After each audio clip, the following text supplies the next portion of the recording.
Hi, this is Jeff Altman, the Big Game Hunter, and you're either watching Job Search TV or listening to No BS Job Search Advice Radio. As many of you know, from time to time, I bring on an expert to talk about some aspect related to job search, hiring more effectively, managing and leading, workplace related stuff, And I've got one here today. He and I have been having a great time in our conversations before recording this, which is why we're recording now. So, Anthony, why don't you introduce yourself and let people know who you are, okay? Awesome. Thank you, Jeff. So my name is Anthony Johnson. I'm a managing partner with DelveRisk. I've historically been in cybersecurity, and I've been an executive at organizations like JP Morgan, Fannie Mae, where I ran all of cybersecurity. So I spent a lot of time with hiring, building teams, and helping people to grow in their careers. So thanks for having me. And what did you want to be when you grew up? I don't know what I would necessarily want it to be. I think I just wanted to do something that I loved. And so something I could get passionate about. So I'm glad you found it. Folks, as I'm recording this, or as we're recording this, it's in the middle of the COVID crisis. And that's really what we're going to talk about. Not COVID, of course, but job hunting in the midst of a crisis. Because it's not the same as a traditional job search, or even in the midst of an economic recovery. Or, I'm someone who's worked in search for more than 40 years and filled lots of positions. And I've seen a lot. And it seems to be getting more intense as one crisis follows another. So we're going to talk about how to job search in the middle of a crisis of some sort that's really affecting the economy. So Anthony, there's so much we can talk about here. Where do you think we ought to start? What's your background of either finding consulting work or job search during a crisis, and how did you go about doing it? Yeah, so I think that something is really, really important to consider is that as people, as individuals, we don't actually spike up on like, hey, we're super productive one day. And like as we build skills and build our networks and relationships, those are things that maintain. As long as we're maintaining them, they maintain value. And so part of the reason why the company has continued to be successful, why we're actually still hiring now, is because we are actively engaged in ecosystems, actively continually to learn. In the overall market right now, you're seeing a lot of companies pausing, firing, hiring. They're trying to get a sense of the world, which is very indicative of that first pause of how organizations think about a crisis, right? Like they got to assess what's kind of going on right now. It's kind of like in the kids' game where they suddenly go, freeze! Yes. They stop exactly where they are. They look around. Everyone's horrified. Yep. And they don't know what to do first. So they just stick exactly where they are. Yeah. With their hands up in different directions, their mouth open or shut as it might be. It's really, and I'm explaining it in a way that's designed to be visual for those of you who wind up listening to it, but it's true. Absolutely, and that's where organizations are. They're frozen. They don't want to make any dramatic changes until they figure out what's on the other side of the crisis. Because there's life before the crisis, there's life in the crisis, and then there's life afterwards. And so everyone's trying to figure this out, and that's really, really important for job seekers to understand where they're at in the arc. And it's not that their skills are suddenly not in demand. It's a pause. And so how do you relate to that pause? And it's funny, I had done something talking about a pause, and that's the initial phase in what happens in the crisis. Everyone stops where they are and freezes. Yep. And the idea is you want to be the person who pauses. Yep. And has their senses and awareness about them to look around and notice what's going on and what's not going on, so that you're the one who's out there making connection. That's exactly it. And I think something that a lot of people often miss in the pause, if you will, right? Whether it's a crisis or an event that's happening more at a micro at an organization, is that there's one of two things can happen. You can either learn a lot and grow in that pause, or you're literally going to freeze with everyone else and not grow.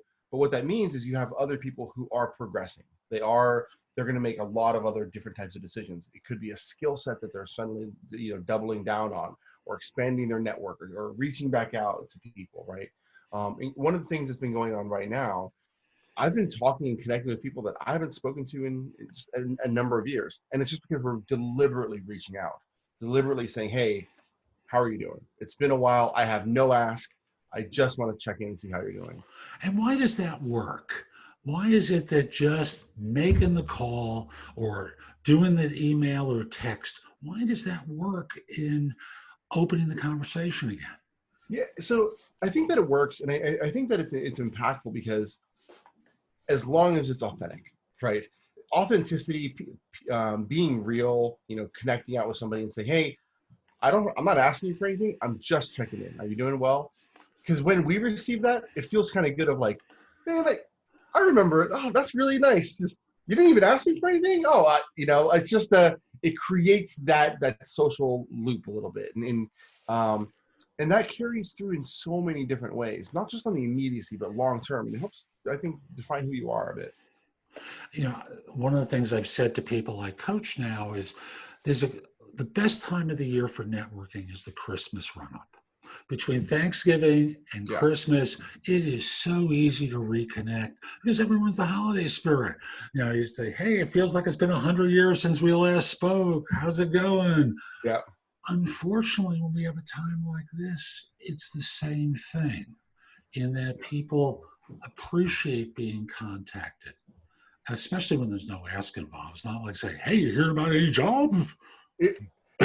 Exactly, right. But what it does is it also puts you in the mind space of you get a little bit of that mind space with people as well, where it's as you're kind of thinking as the world moves along, if something pops up, they're like, oh wow, actually I think I might know somebody. Actually, I haven't talked to them in a while. Actually, I talked to them 2 days ago.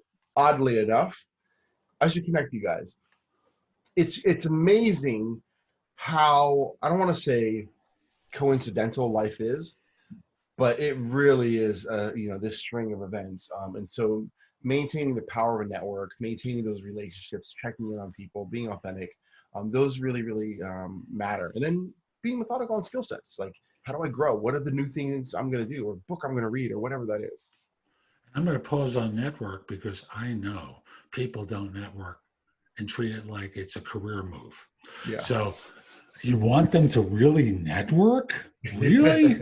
It's so wild. So one of the things, so I've always done this mentorship thing inside my organizations, and one of the skill sets we specifically taught was networking. How do you network with purpose, right? And it's not just going up and meeting random people. It's adding value. It's being somebody they're like, man, we want them at the table. We need you here, like, to be part of the conversation. And thus, what kind of value can someone add in networking? Yeah, so it's a great question, and there's a lot of different kinds, right? Sometimes it's going to be a specific expertise. It might be, I'll make it up, like in the IT world, you have a specific skill set of a software. Like, great. It could be a diverse opinion. It could be, hey, you know what? I've seen that, or I've experienced that, or I have a different thought. The reality is nobody ever has the perfect answer. There's never a perfect answer. There's an answer that we think is good today, and it might totally blow up. And so by getting a bunch of people, having diverse conversations, having a bunch of people at the table in a network group, you generally can make more informed decisions from different perspectives. It's funny, when I got married in the past, I'm not on my first wife. I just want to be clear about that. There was a service that was done where the rabbi who performed the service took 2 candles out, and he talked about how individually, very bright, but when you put them together, they burn much, much brighter together. And thus, the power of the network is really about information, relationships, and statistics are always very clear. 70% of positions are filled as a result of networking. Absolutely. 70% of the 70%, 49%, come as a result of introductions to people that your network knows who you don't have a clue about. Absolutely. And I think it's also the same on promotions internally, right? A lot of times companies think, or they say, well, we got this really great elaborate promotion process, and those are all true. But what really happens in oftentimes is there's a small group of people, they're having a conversation, and they're like, you know what, I think Sarah would be amazing. Yeah, actually, she did some great work, and she's just part of this ecosystem. And then the next thing you know, Sarah's on the promotion panel, and it's really interesting how that works out. Yeah, it's sponsorship and champions, not just simply a mentor. Absolutely. Mentors is one level, they give you advice. Yep. It's free. It tends to have the advantage of, supporting the organization that you're associated with. There are exceptions to that, but most of the time you're picked as a mentor because you're going to tell the company line and keep people in line, Yep, rather absolutely. but fundamentally, it's great to be in situations where you're championed within that organization or outside of it, wherever it is.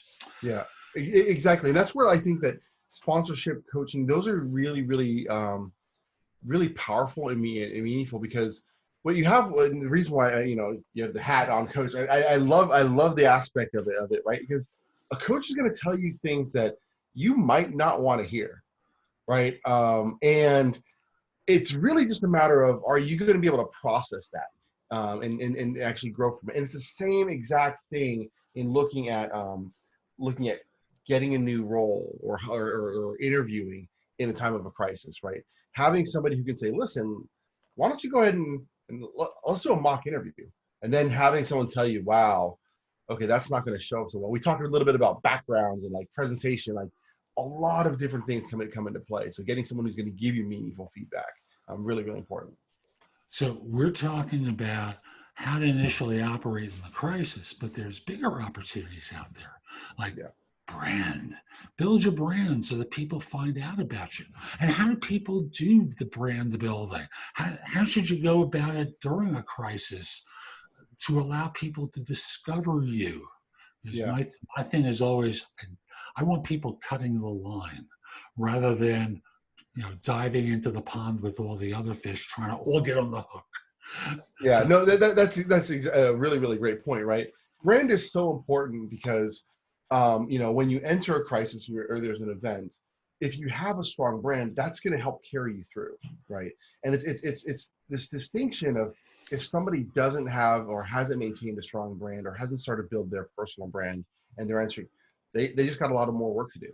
And so how are they, whether it's on social media sites, platforms, blogs, things like LinkedIn, articles, Medium, pushing content, pushing thought leadership, taking your experiences, which a lot of times people will say, you know what, nobody wants to hear from me. Well, it's the lie you tell yourself. It is. I've been posting a lot on LinkedIn. And that's been part of our overall just brand building for the company and for myself. And I would say that most of the content, most of the feedback that I get is not actually on anything cyber security specific or related. It really is about, wow, you really showed a human side. That was awesome. That resonated with me. And you're like, oh, okay, I want to do more of that, right? I want to build more authentic relationships. And that helps as you build your brand, which ultimately helps getting jobs. And there's an interesting phenomena with authenticity. You can't vomit out authenticity, because people will push you away. But once you have the relationship, it seems to be much different. That's true. And what you're going to find, and it feels uncomfortable at first, right? I've had a lot of other senior execs be like, are you sure? Dude, I read your post, kind of interesting, a little personal. But then I look at, no joke, I remember this one where I specifically spoke about some of the challenges of in a crisis, actually, very specific, of how everyone is pretending that we're all super happy and everything's perfect, right? And like, hey, I had a really rough day, and it's okay to show the people you had a rough day and be like, listen, I'm struggling today, and just being authentic. And I got a lot of feedback from people who were like, I feel the exact same way. Thanks for saying that, because I've never had somebody really senior expose themselves in that level of vulnerability. And man, it just felt great just to kind of be part of it. And you don't have to be senior. You can be, at any level and add value by being authentic. I think back to all those internet marketers who have their ads of them standing there with the women around them and the Rolls Royce next to them that they rented for the hour to try and convey that they had the great life that they don't have. Exactly, right. And it's really interesting when you look at like the uber successful people, like Warren Buffett is fascinating to me, right? He still buys his breakfast at McDonald's in change. Like it's amazing to me, right? He still has the same house from when he originally bought it, and he just does his thing, and he doesn't live that flashy life, but his brand is one of adding value, where he's constantly reading, constantly learning, right? I think he spends, I forget how many hours a day reading reports. And so it's really, really fascinating where his brand is to add value to people, provide those, interesting insights, and people want to listen to him. And I think that as we do that more and more, it makes us more palatable as we go and look for the next job or look for a next opportunity. Or the career that you want. Because I'm going to think bigger than job on this one, Yeah, because your brand is really who you are in your life. yeah, I agree. And thus, I talk in terms of being the big game hunter. I trademarked that term years ago. I'm still doing headhunting, and it works very well now as a coach because I want to help people play big. And so often people, they keep themselves down. They buy the line from their employers. They believe they're unimportant. Yeah, They're put in the box. yeah, Nice box. Stay in the box. Don't ask for anything. Stay in the box. And as a job hunter, especially now, you want to be in a situation where people are looking for you. yeah, The philosophy, and I want to claim credit that I was one of many people who contributed to this. The attitude that organizations have is that the active job hunter is inferior to the one that they find. That if they recruit this person, it's a superior candidate than the one who's active, which is in a crisis is terrible yeah, because you may be out of work as so many millions are right now. But when you're in the position of being pursued, when you're being hunted, and it's just because of what your brand says, that they're finding you on LinkedIn because the profile is keyword optimized. yeah, And by the way, you haven't made it seem like you're out of work now. Don't put a completion date there because the algorithm yeah. disadvantages you if you have a completion date for your employer.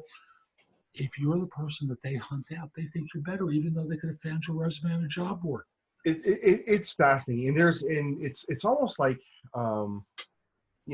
like a craps table. I'll say, like, gamblers are very superstitious. Like there's a lot of recruiters who are very superstitious as well. Like, oh well, they got that, so we can't do this, and then you're like, that. I don't think those two things add up. Like 2 + 3 does not equal 4, right? Like that's different here. And so but being somebody who's either being recruited, or even like you mentioned, not just a job, but your overall career and how you kind of think about it. Think about that. The more you spend on, more time you spend on building your brand, that gives you opportunities not just for the interview process of a job, but also for the process of building your own company, building your own thing that you want to, right? And so I look at my career a little bit. I spent a lot of time, my entire career has been in cybersecurity, but I spent a lot of time talking with founders, talking with software service companies, and just building a network. And that, not my deep expertise in cyber, the networking and the relationship building and the authenticity is what enabled us to get our first set of clients. And it's enabled us to have fully inbound demand on the services that we provide, right? Nobody has ever said, hey, Anthony, you're super smart. Can you guys come do this? It's, wow, we heard that you really care when you engage. And I trust Joe. Joe's working with you. Like, we need to work with you. And it matters a lot. There's a great story I read today about the Yankee baseball player Aaron Judge. And he was referred to as the new Derek Jeter in an interview done with Damian Lillard from the Portland Trailblazers. And Judge laughed about it. But then he continued on by saying, complimentary things about him. And of course, said, one of the advantages of being a Yankee ball player is you get to be around the legends of the game. You get the Jeters, the Pettits, the Reggie Jacksons, all these great ball players they bring in from time to time. So you have a chance to hang out with them Yeah. and learn at a different level than players on other teams learn. These are the greats of the game, and you have a Yep. chance to hang out with the legends. And folks, if you have a chance, and by the way, he goes on to talk about, and for the young ball players coming up behind me, I know I'm that for them. Yeah. So I make time for them. So it's a two-way street, folks. You want to be in contact with people who are ahead of you on the curve, and you want to be in contact with the people behind you on the Absolutely. curve. Absolutely. And what's really funny though is when we realize that the people that are behind us on the curve, someday they're going to be the decision makers. They're going to be the ones, right? And what's important is, how did you help them as well? How did you grow their ecosystem? How are you adding value in just different meaningful ways? And when you get out of get away from the headspace of like, hey, it's transactional, and you're just giving and sharing, you get a lot of joy out of it, but it really converts, right? It really does make a big difference in your overall career mobility up. And so I think those are all important things. And it's kind of the foundation of this topic, right? Of, in order to be successful in a crisis, in taking on a new role or starting companies or whatever that is, you have to be thinking about that long-term longevity, that long-term value add. And that matters in a big way. And I know everyone's habit, because they're frightened Yeah. and they need that job, is to go transaction. What do I do today? How can I do this today? How can I get an interview? And I understand, and it's important.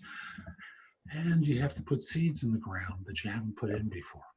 Yeah, absolutely, right. And I think that the thing is that it's not just an or, right? I think that, job hunters, people who are looking for a role in a crisis, there's definitely going out, talking to people, just making sure people know what you do, applying, doing all of those types of things, but then spending another 8 hours and adding content, spending, adding a voice, pushing some sort of a thought piece out there, or learning, building up a skill set. It is really, really important to almost say that, especially in a crisis, we're dealing with these things, but you've got to be able to just double down and really win. So you instead of being frozen, right, you move fast, and you just need to grow. So The one place I'll disagree with you about is and learn something, not just simply, or you originally proposed it as or learn. yeah. So I want you doing both, folks. yes, I know, and that's what I mean. Sorry, I should have said and learn something. I think you have to be doing both. Although I would submit that you probably have a good 16 hours. I love Arnold Schwarzenegger's quote, where he's like, you can get 6 hours of sleep, and he's like, well, sometimes people say they need 8. He's like, my advice is sleep faster, right? Like, maximize the time, and really say, how do I grow? How do I do these things? And just and push on it. So. Absolutely. Hey, I got to ask you, what haven't I asked you about yet that we really should share with the folks Sure. that you think would make a difference? Yeah, so we spent a lot of time talking about brand presence, and the one thing we talked about before we actually just kind of kicked this off, was the notion of also just kind of showing up and how you show up. Being able to convey your presence over a video conference, perhaps in a crisis mode. And one of the things that you mentioned, which is something I think is just really, really imperative, is to make sure that you are being authentic, right? When you're being interviewed, when you're having a conversation with somebody, it's not just about being this perfect robot that knows all the answers, right? We're human. Ask them a human question, like check in with them. If it's in the middle of a crisis, how are you doing? Like, in a meaningful way, right? Making sure that you are able to convey that level of realness. Companies don't want to hire robots. They want to hire people, because people care. People care about the product. They care about the customers. They care about how everything shows up at the end, right? Robots don't care. And so I think more and more in a crisis, you're going to see people looking to hire people. And there was a story I told Anthony earlier about someone I coached who was on a final interview. And when they say, so you have any questions for us? The first question was, how are you doing with all of this? How's it going around here? How's everyone responding to it? But more importantly, how are you doing? Your family okay? And it made such a huge difference in the connection between the people, between the two of them, because fundamentally, when firms hire, competence is only one variable. The other variables all add up to trust. That's exactly it. They want to trust someone. And when you don't care, it's hard to make the connection. Exactly. Thank you for bringing that back up. I appreciate it. Anything else we missed today? No, I think that was it. This has been absolutely great. It's fun. I think that as people are looking for new opportunities in a crisis, just kind of doubling down, recognize that the frustration, concern, like you're not alone. Those are all normal things. And then how do you just kind of work through that? So I think those are really important. And folks, before I bring Anthony back on for a final thing, I just want to say a lot of what we talk about are things you should be doing in a search anytime, because the reality is it's just cubed during a crisis where the job ads have disappeared. And now it's a question of planting seeds in the ground so that when things start to lift, you're top of mind. Great interview. I'm glad we made an adjustment today. Anthony, how can people find out about more about you and Delvrisk, DELVE? RISK. Yep. So I would say, shoot us a note on LinkedIn. Mention that you saw the interview on either on YouTube or listen to it on the podcast. But happy to connect, and thanks for having me on. It's been great. Glad you enjoyed it. And folks, I'll be back soon with more. I'm Jeff Altman, the Big Game Hunter. And if you're interested in one-on-one coaching, visit my website, which is thebiggamehunter.us. There's a button there that says schedule. You can schedule time for a free discovery call or schedule time for coaching, because I'd love to help you. And also at the website, there's just a lot of information, the blog, like over 8,000 posts at this point on different subjects. So go exploring in the blog. But if you still have a question, contact me through wisio.com, wisio.com/The Big Game Hunter. And you can ask a question there. Lastly, did you know you could watch me on TV? If you got a Fire TV or a Fire Stick, download the Job Search TV app on Apple TV, Roku, Sony, Samsung sets, like 90 different sets in total. Download either Zingo TV or Binge Networks TV and watch me there. And I forgot to mention, subscribe to the channel on YouTube. Click the small icon in the lower right or the picture of me in the upper left. You'll get notified whenever I release something new. Hope you have a great day and be great.